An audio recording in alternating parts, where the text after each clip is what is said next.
প্রিয় দর্শক, আসসালামু আলাইকুম ও শুভ সকাল। আমি প্রথমেই ক্ষমা চেয়ে নিচ্ছি। শারীরিক অবস্থা ভালো না। গলা থেকে আওয়াজ খুব কম বের হবে। আর আমার এই অনিবার্য কারণবশত এই ত্রুটির জন্য ক্ষমা সুনির্দেশ দিবেন। প্রিয় দর্শক, যথারীতি সিল টিভির স্টুডিওতে ৩টি পত্রিকা এসছে আজকে। জাতীয় পত্রিকা খোলা কাগজ, সিলেটের স্থানীয় দৈনিক শ্যামল সিলেট এবং সুরমা। আমরা প্রতিদিনই ৩টি পত্রিকা এবং একজন অতিথি নিয়ে খবরের পত্রিকার শিরোনাম পড়ে থাকি এবং তার বিশ্লেষণ করেন একজন অতিথি। তেমনি আজকের অতিথি অধ্যাপক আব্দুল লতিফ, শিক্ষাবিদ এবং একজন উদ্যোক্তা। লতিফ ভাই, আপনাকে স্বাগত জানাচ্ছি। ধন্যবাদ মিলন ভাই। প্রিয় দর্শক, অনুষ্ঠানটির পরিকল্পনায় আছেন শেখ নুরুল ইসলাম। অনুষ্ঠানটি যার সৌজন্য হচ্ছে লতিফিয়া হেমিও কমপ্লেক্স, ৭১ স্বপ্নিল মির্জা জঙ্গাল সিলেট এর প্রতিষ্ঠাতা ডাক্তার আইবুর রহমানকে কৃতজ্ঞতা জানাচ্ছি। ডাক্তার আইবুর রহমানের লতিফিয়া কমপ্লেক্স, এখানে অত্যন্ত জটিল রোগের চিকিৎসা হয়, মরণবাদী রোগের চিকিৎসা হয়, বিশেষ করে মেয়েদের বন্ধ্যাকরণ রোগের চিকিৎসা হয়ে থাকে। এটা এই জন্য করেই বিশেষ করে আমরা এই খবরটা পড়ে থাকি যে এই চিকিৎসা সাধারণত সব জায়গায় হয় না আর কি। তো যাই হোক, পত্রিকা হাতে নিচ্ছি। প্রথমেই জাতীয় পত্রিকা খোলা কাগজ। খোলা কাগজ পড়ার আগে আজকে ৩ তারিখটি জানিয়ে দিচ্ছি। আজ রবিবার ১৪ ডিসেম্বর ১৪২৫, ২৯ অগ্রহায়ণ ১৪৩২ বঙ্গাব্দ, ২২ জামাদিউস সানি ১৪৪৭ হিজরি। আজ শহীদ বুদ্ধিজীবী দিবস।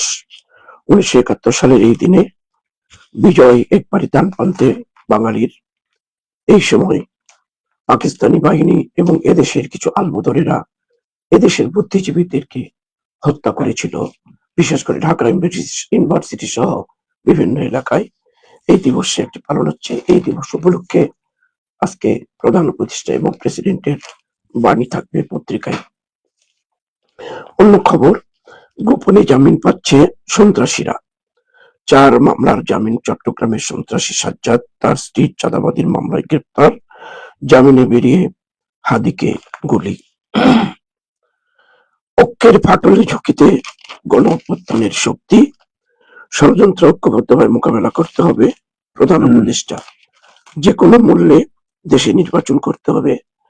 তারেক রহমান,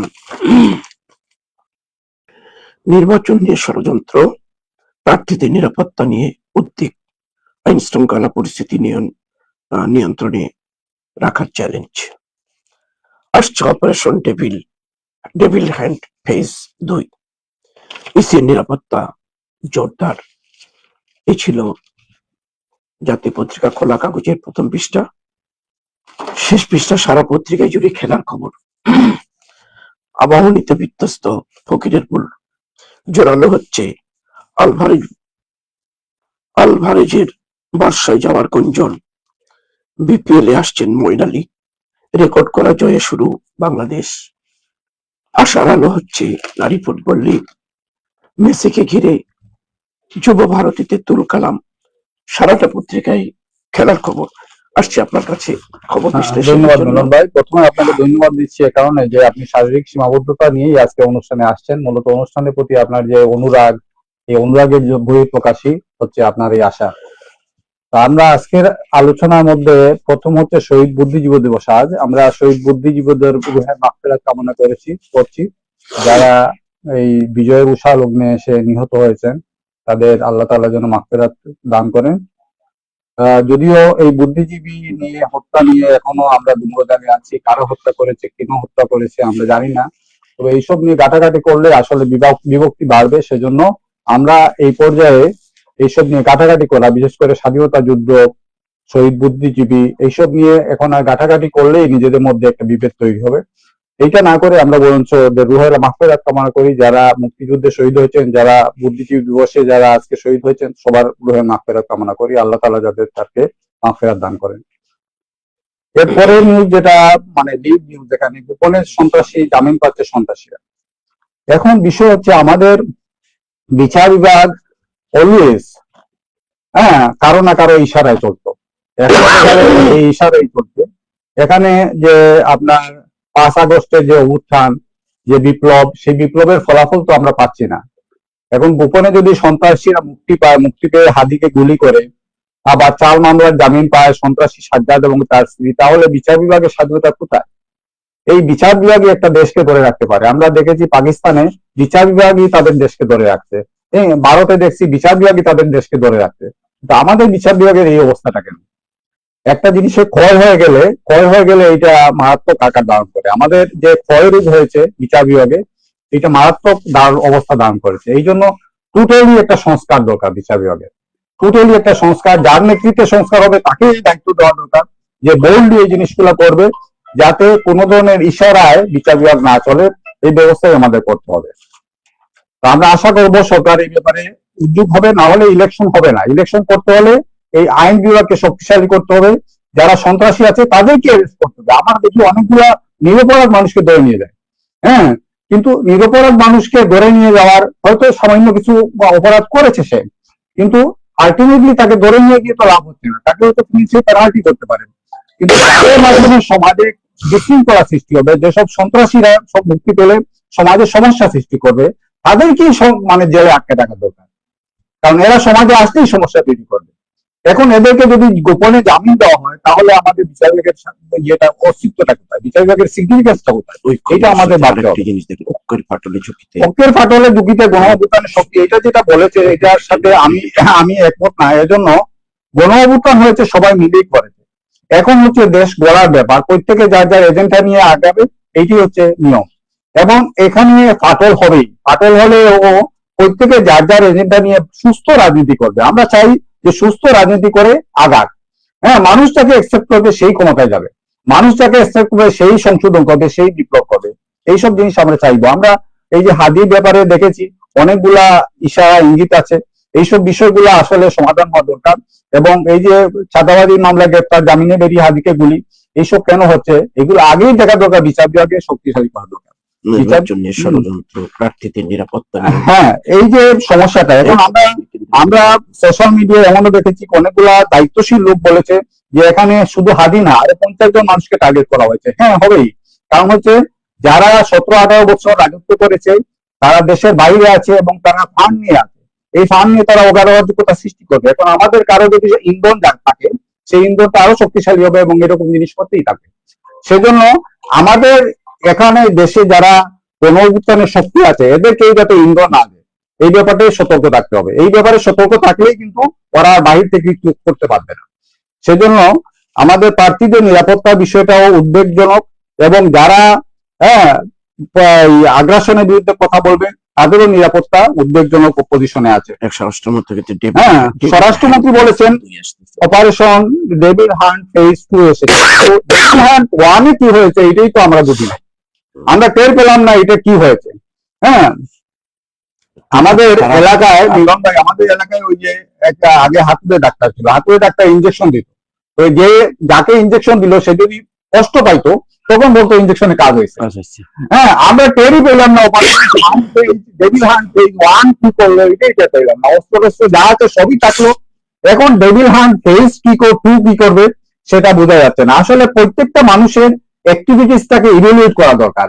প্রধান উপদেষ্টা প্রত্যেকটা মানুষকে অ্যাক্টিভিটিস ইভ্যালুয়েট করবে, এবং অন্যান্য উপদেষ্টা যারা আছে প্রয়োজনে রদবদল করবে, প্রয়োজনে নতুন ইয়ে নেবে, কিন্তু যাকে নেবে তাকে একটা টার্গেট দিয়ে you have to do this, তাকে টার্গেট দিতে হবে, তোমাকে এটা করতে হবে। এটা যদি করতে পারে তাহলে সে ক্ষমতায় আসবে, না হলে আসবে না।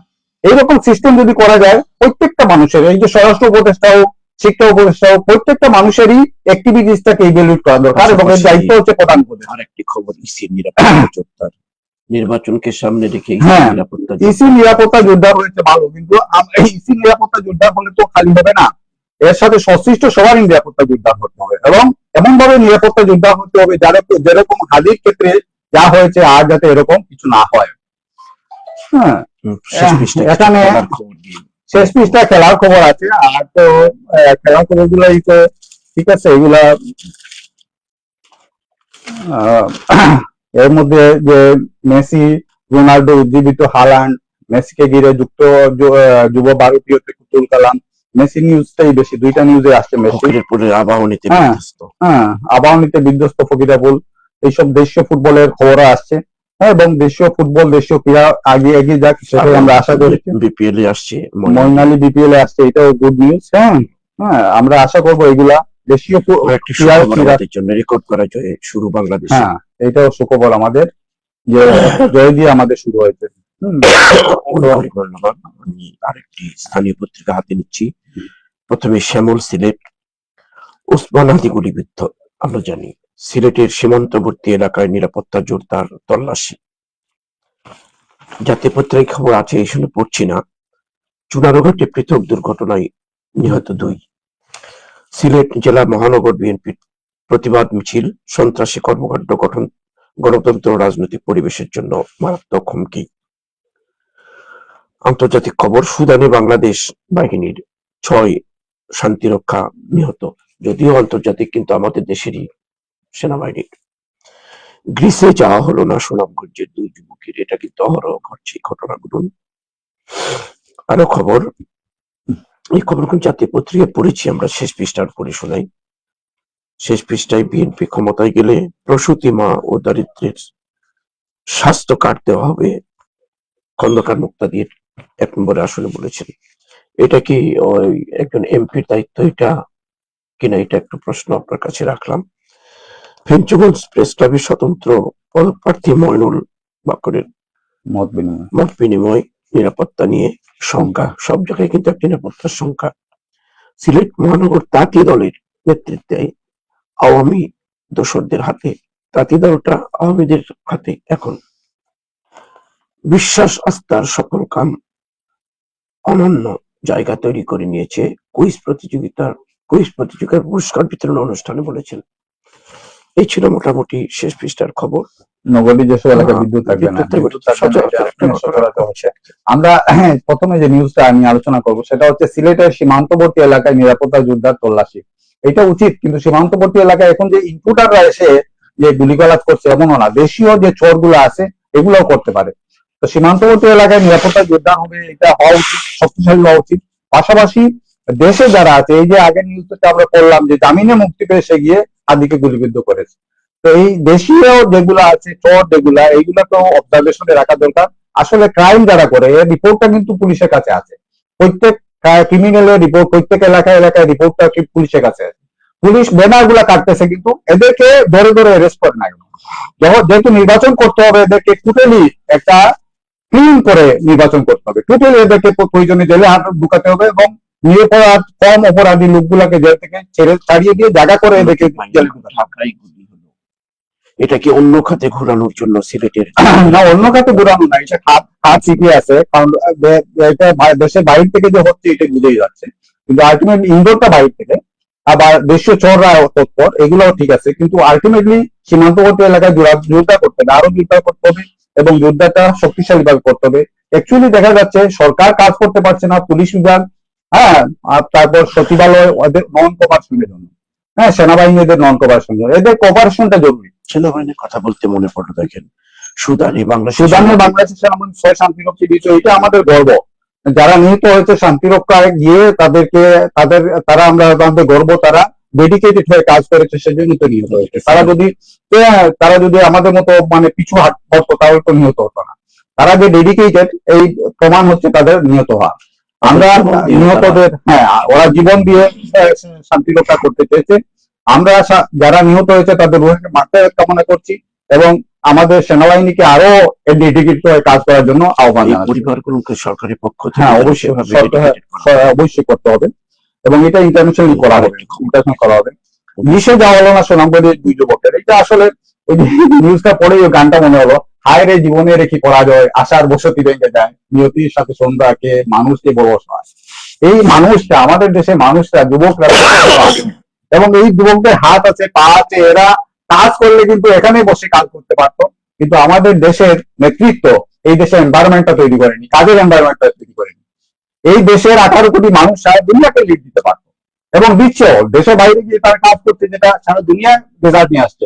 কিন্তু আমাদের নেতৃত্ব, হ্যাঁ, এটা নিয়ে আমরা গান গাইতাম, যে একটা গানের প্যারাফ্রেজ করে, এই পীর ফকিরে বাংলাদেশ সেটাকে বলতাম, এই চুর ডাকাইতে বাংলাদেশ। এই আমাদের নেতৃত্বের মধ্যে এই যে চুরি চামারি লুটপাট এইসব কারণেই এই দেশের এই সুনামগঞ্জের 2 যুবককে বাইরে যেতে গিয়ে প্রাণ হারাতে হলো। প্রায় হ্যাঁ, এই নিউজ গুলো প্রায় হচ্ছে, কারণ মানুষ তো এখানে অসহায় মতো কোনো কাজই করতে পারছে না, সুযোগ পাচ্ছে না কাজ করার, এবং সুযোগ পাচ্ছে না বলে দেশে বাইরে যেতে হচ্ছে। আপনি সরকারি চাকরি কথা ধরেন, চাকরি ক্ষেত্রে আপনার লাইন যারা আছে সেই চাকরি পায়, লাইন যারা নাই সেই চাকরি পায় না।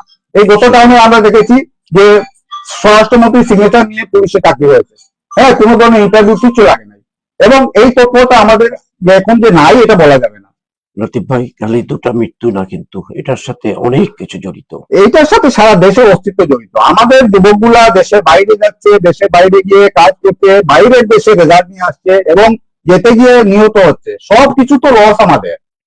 হ্যাঁ, এদেরকে সুযোগ দিতে পারছি না আমরা, আমাদের সবকিছু লস। হ্যাঁ, এই লসের মূল কারণ কি? আমাদের নেতৃত্ব। আরো পত্রিকা আছে। হ্যাঁ, আমাদের নেতৃত্বকে একটু এগিয়ে আসতে হবে এবং এইগুলা কাজ করতে হবে। আমরা শেষ পৃষ্ঠা খবরের মধ্যে, হ্যাঁ, বিএনপি ক্ষমতা গেলে প্রস্তুতি বা দরিদ্রদের স্বাস্থ্য কার্ড দেওয়া হবে। আসলে আমাদের এমপি এবং উন্নয়ন কর্মী এদের মধ্যে একটা বিরাট সমস্যা হয়ে গেছে। এমপিদের কাজ কি আর যে উপজেলা চেয়ারম্যান বা ইউনিয়ন পরিষদের চেয়ারম্যান এদের কাজ কি, এটা আমরা ভুলিয়ে ফেলছি। তো এটা এমনই হচ্ছে যে এমপিদের উপর নির্ভরশীল থাকে, কারণ এটা এভাবে হচ্ছে। সেজন্য হ্যাঁ, উনি যে উদ্যোগ নিয়েছে এটা সাধুবাদ জানাচ্ছি। আমরা মনে করি এটাতে একটা ভালো রেজাল্ট আসবে। যে গণশুনানি হচ্ছে জগন্নাথপুরে বাঁধ রক্ষা, হাওর রক্ষা, বাঁধ নির্মাণের স্বচ্ছতা নিশ্চিতে গণশুনানি, এটা ভালো জিনিস, এটা পজিটিভ একটা জিনিস। হাওর রক্ষা যদি হয় তাহলে ভালো। নগরীর যেসব এলাকায় বিদ্যুৎ থাকবে না, এটা রেগুলারই দেখা যাচ্ছে। এখন বিদ্যুৎ বিল হলে কি হয়? বিদ্যুৎ বিল হলে পুরো এলাকার মানুষগুলা নন প্রোডাক্টিভ হয়ে যায়, কোনো কাজ করতে পারে না। বিদ্যুৎটাকে মানুষের ধারে কাছে পৌঁছানো এবং আনইন্টারাপ্টেড বিদ্যুৎ সরবরাহ, এটা হচ্ছে মূল কাজ। সরকারের কাজ হচ্ছে এইটা। এই কাজটা আমরা করতে পারছি না, এটা হচ্ছে আমাদের সমস্যা। বিরোধী শতাধিক অবৈধ দোকানপাট এবং স্থাপনা উচ্ছেদ, ফুটপাত দখল মুক্ত বা পজিটিভ নিউজ। ফুটপাত হচ্ছে মানুষের হাঁটার জন্য এখানে ব্যবসার জায়গা না, এবং ব্যবসার জায়গা হলে সেরকম ফুটপাত হতে হবে, কিন্তু আমাদের ফুটপাত গুলো ছোট, মানুষের হাঁটার জায়গা থাকে। হ্যাঁ, হ্যাঁ, আমরা অন্য পত্রিকা, হ্যাঁ, আমরা অন্য পত্রিকা যাই। দর্শক, আমাদের কাছে আরো একটি পত্রিকা পড়া বাকি আছে, সুরমা মেল, সিলেটের নতুন পত্রিকা এটা। চুরানুঘাট ইসলামিক মিশনে অনিয়মের চিত্র সচক্ষে দেখলেন ধর্ম উপদেষ্টা। কোথায় যাবেন? একটা ধর্মীয় প্রতিষ্ঠান, সেখানেও অনিয়ম হচ্ছে, ধর্ম উপদেষ্টা পেয়েছে, যাবেন কোথায় এখন? অবৈধ অস্ত্র উদ্ধার ও চিহ্নিত সন্ত্রাসীদের দ্রুত গ্রেপ্তার করুন, মোহাম্মদ ফখরুল ইসলাম, জামাত ইসলামের কেন্দ্রীয় পরিষদের সদস্য ও সিলেট মহানগরের আমির ফখরুল ইসলাম বলেছেন। সিলেট র্যাবের অভিযানে অস্ত্র ও বিস্ফোরক উদ্ধার, গুলিবর্ষণের ঘটনায় জড়িতদের গ্রেপ্তার ও দৃষ্টান্তমূলক শাস্তির দাবি সিলেট জেলা মহানগর বিএনপির প্রতিবাদ মিছিল। সিলেটে ভুয়া জুলাই যোদ্ধা শনাক্তে তদন্ত শুরু। এই ভুয়া জুলাই সপ্তাহ ঘটেছে আর কি, মুক্তিযুদ্ধের সময় কিছু ভুয়া মুক্তিযোদ্ধা ছিল, এখন জুলাই যোদ্ধারা আবার এরকম ভুয়া হচ্ছে। এই ছিল মোটামুটি প্রথম পাতার খবর। শেষ পৃষ্ঠায় সুরমা মিল। সুরমা মিলের শেষ পৃষ্ঠায় নিজের পোস্টার নামিয়ে আচরণবিধি মানার আহ্বান আনিসুল হকের। তফসিল ঘোষণা করে পোস্টার নামাতে হবে, নামে একটা উদাহরণ সৃষ্টি করেছেন সুনামগঞ্জ 1 আসনের প্রার্থী। বিয়ানীবাজারে সেনাবাহিনীর অভিযানে ভারতীয় পণ্য সহ আটক 3। আরেকটি খবর, নিজ হাতে ব্যানার ফেস্টুন ছিলেন কলিমুদ্দিন মিলন। আরেকটি উদাহরণ, যুক্তরাষ্ট্রে নাগরিক হারানোর সংখ্যায় লাখ লাখ মুসলিম। নবীগঞ্জে চা বাগানে মাটি কাটার অভিযোগে মামলা। এই ছিল 2টা ভালো খবর, যে পোস্টার লাগানোর পরে আর খোলা হতো না, যে তফসিল ঘোষণা করে পোস্টার গুলো নামিয়ে নিচ্ছে সুনামগঞ্জে এবং সাতকে। এই ব্যাপারে দিয়ে একটা ভালো একটা খবরের প্রশংসা করা যায়। নিঃসন্দেহে এটা ভালো। খারাপ নিউজ হচ্ছে চুনারুঘাটে ইসলামিক মিশনে অনিয়মের চিত্র সচক্ষে দেখলেন ধর্ম উপদেষ্টা। মিলন ভাই, আমার যে অভিজ্ঞতা সেটা হচ্ছে, মসজিদ কখন ভাঙে? যখন মসজিদের ফান্ড নিয়ে কথাবার্তা হয়, ফান্ড সে হিসাব চাওয়া হয়, তখনই দেখা যায় মসজিদ আরেকটা হয়ে গেছে। হ্যাঁ, তো এই জিনিসগুলাকে আমরা কিভাবে দেখি, এটা হচ্ছে কথা। হ্যাঁ, আমি আগেও একবার বলেছি যে চেন্নাইয়ে আমরা জুতা নিয়ে মসজিদে ঢুকার নিয়ম নাই, কিন্তু আমাদের জুতা বাইরে রাখলে আর পাওয়া যায় না। সেজন্য আমাদের যে ধর্মকর্ম এগুলাকে আসলে কিভাবে দেখবো আমরা, এটাই হচ্ছে কথা। এবং ইসলামিক মিশনে যদি অনিয়মের চিত্র থাকে তাহলে কোথায় নিয়মের চিত্র আসবে? যারা আমরা ইসলামের ধৈর্যধারী, যারা আমরা ইসলামের কথা যারা বলি, যারা এইসব কাজে দায়িত্ব প্রাপ্ত, তারা যদি এরকম করে থাকে তাহলে কি হবে? এখানে ধর্ম উপদেষ্টা ভিজিট করেছেন এবং এগুলা দেখেছেন। আসলে বিতর্কিত চিকিৎসক বললেন স্থানীয় লোকজন খারাপ প্রকৃতির। স্থানীয় লোকজন খারাপ প্রকৃতির না হলে তো উনাকে ধরা যেত না। হ্যাঁ, সেটাই। হ্যাঁ, তো সেসব ব্যাপারে আসলে সতর্ক থাকা দরকার। মোহাম্মদ ফখরুল ইসলামের যে ভাষ্যটা, এটাই হচ্ছে সঠিক। অবৈধ অস্ত্র উদ্ধার এবং চিহ্নিত সন্ত্রাসীদের দ্রুত গ্রেপ্তার। এখন যেহেতু ইসির হাতে ক্ষমতা, এখন ইসির উচিত হচ্ছে যারা চিহ্নিত সন্ত্রাসী সবার লিস্ট আছে পুলিশের কাছে, সবাই পুলিশ জানে কারা কারা সন্ত্রাসী, সব সন্ত্রাসীকে এখন ধরে জেলে ঢুকাতে হবে 3-4 মাসের জন্য। হ্যাঁ, ইলেকশন পর্যন্ত। নিরাপত্তাহীনতায় হ্যাঁ, 3-4 মাসের জন্য এদেরকে ক্লিন করতে হবে। ক্লিন না করলে আপনার ইলেকশন করতে পারবেন না। হ্যাঁ, ইলেকশন টোটালি অনিশ্চিত হয়ে যাবে যদি একে বাইরে রাখা হয়। এবং বর্ডার গুলাতে আমাদের পাহারা দিতে হবে, বর্ডার গুলাকে স্ট্রং করতে হবে। হ্যাঁ, এছাড়া কোনো উপায় আমরা দেখছি না। সিলেটের রেবের অভিযানে অস্ত্র এবং এগুলা হচ্ছে খুব একটা বড় নিউজ না, কিন্তু মাইনর নিউজ। আমাদের কথা হচ্ছে একটা মেসিভ অস্ত্র এবং বিস্ফোরক উদ্ধার করতে হবে। অস্ত্র যেগুলো বাইরে আছে এগুলোকে সবগুলাকে ঢুকাতে হবে। গুলি বর্ষণের ঘটনায় জড়িতদের গ্রেপ্তার এবং দৃষ্টান্ত শাস্তি দাবি বিএনপি করেছেন, এটা খুব ভালো নিউজ। হ্যাঁ, দাবি করা উচিত এবং সেই অনুযায়ী কাজ করা উচিত। ভুয়া জুলাই যুদ্ধ শনাক্তে তদন্ত শুরু হওয়া উচিত, তদন্ত হওয়া উচিত এবং এটা যাতে কোনো পার্সিয়ালিটি না হয় সেই বিষয়টা এনশিওর করা উচিত। এই যে একটা কথা, যে কোনো মূল্যে দেশে নির্বাচন, যে কোনো মূল্যে দেশে নির্বাচন হতে হবে। হ্যাঁ, এটা যে কোনো মূল্য বলতে আমরা কি বুঝেছি সেটা হচ্ছে কথা। যে কোনো মূল্যে এখন হাদিরা যদি মৃত্যুবরণ করে তাহলে তো এই নির্বাচনের দরকার নাই। তো উনি বলেছেন যে আমাদের নির্বাচন করতে হবে, এটা পজিটিভ। আমরা মনে করব অবস্থাটা ভালো রেখে, সবার নিরাপত্তা নিশ্চিত রেখে আমাদের নির্বাচন করতে হবে। এখন আমরা যদি মানুষ সবাই মরে যাই তাহলে হাদিরা যদি মরে যায় তাহলে এই নির্বাচনের দাম কি খবর? নির্বাচনটা করতে হবে, সবার নিরাপত্তা নিশ্চিত করে নির্বাচন করতে হবে। রোটারি ক্লাব অফ জালালাবাদের শোক সভা, রোটারিতে একজন কিংবদন্তির একজন রোটারিয়ান মারা গেছে আর কি, মীর আনিসুর রহমান, যার রোটারিতে বিশাল অবদান, এবং পৃথিবী একজন মারা গেছে প্রফেসর ইকবাল। আমরা ওনাদের মাথাটা কামনা করছি। হ্যাঁ, সেনাবাহিনী অভিযানে 12টি পুলিশ আটক, 3 জন। পোস্টার নামিয়ে আচরণবিধি মানার আহ্বান আনিসুলের। এটা ঠিক আছে, কলিঙ্গদিন মিলনে পোস্টার নামিয়েছেন। পোস্টার নামা আসলে একটা সিম্বলিক বিষয়, কিন্তু আলটিমেটলি যেটা হচ্ছে প্রত্যেকে যার যার দলের সন্ত্রাসীদের দরিয়ে দিতে হবে। সেটাই, এটা না দরিয়ে দিলে ইলেকশন করতে পারবেন না ভাই। এই ইলেকশন করতে হলে আমি আহ্বান জানাচ্ছি সব নেতৃবৃন্দদের যারা নির্বাচিত হচ্ছে তাদের সবাইকে, যে আপনারা যদি আপনাদের দলীয় সন্ত্রাসী যারা আছে তাদেরকে চিনেন, আপনার এদের লিস্ট পুলিশের হাতে দেন, এদেরকে ধরার জন্য আহ্বান করেন এবং এনশিওর করেন এদেরকে ধরার জন্য। এবং আদালতের উপর কোনো ধরনের প্রেশার তৈরি করবেন না যে অমুককে ছাড়িয়ে দিতে হবে, অমুককে গিয়ে জামিন দিতে হবে। এইসব জিনিস আর প্রেশার তৈরি করবেন না, কারণ আপনাদের নিরাপত্তা নষ্ট হবে। আপনাকে যে নিরাপদ, আপনি যে নিরাপদ এই নিশ্চয়তাকে দিবেন। এই মেসেজের মধ্যে শেষ করে সেটাই। ধন্যবাদ আপনাদেরকে। দর্শক, আমি আগে বলেছিলাম শারীরিকভাবে মারাত্মকভাবে আমি বিপর্যস্ত, এই জন্য করে কথা সুর বের হচ্ছে না আমার শরীর থেকে আর কি। তারপরেও প্রতিদিনের নাই বলবো যে 3টি পত্রিকা নিয়ে আমরা আলোচনা করি। আজকেও 3টি পত্রিকা ছিল, ঠিক মতো হয়তো উচ্চারণ করে বলতেও পারিনি। আজকের অতিথি সুন্দর বিশ্লেষণ করেছেন। এখান থেকেই আজকের অনুষ্ঠান এখানে আমরা শেষ করতে যাচ্ছি। আগামীকালকে আবার নতুন করে অতিথি নিয়ে, নতুন পত্রিকা নিয়ে হাজির হব। তার আগেই বলছি যে আমাদেরকে সহযোগিতা করলেন লতিফিয়া হেমিও কমপ্লেক্স এর প্রতিষ্ঠাতা ডাক্তার আইবুর রহমানকে কৃতজ্ঞতা জানিয়ে আগামীকাল আজকের আবার ওই অনুষ্ঠান দেখার সাদর আমন্ত্রণ জানিয়ে আজকের অনুষ্ঠান এখানে শেষ করছি। আল্লাহ হাফিজ।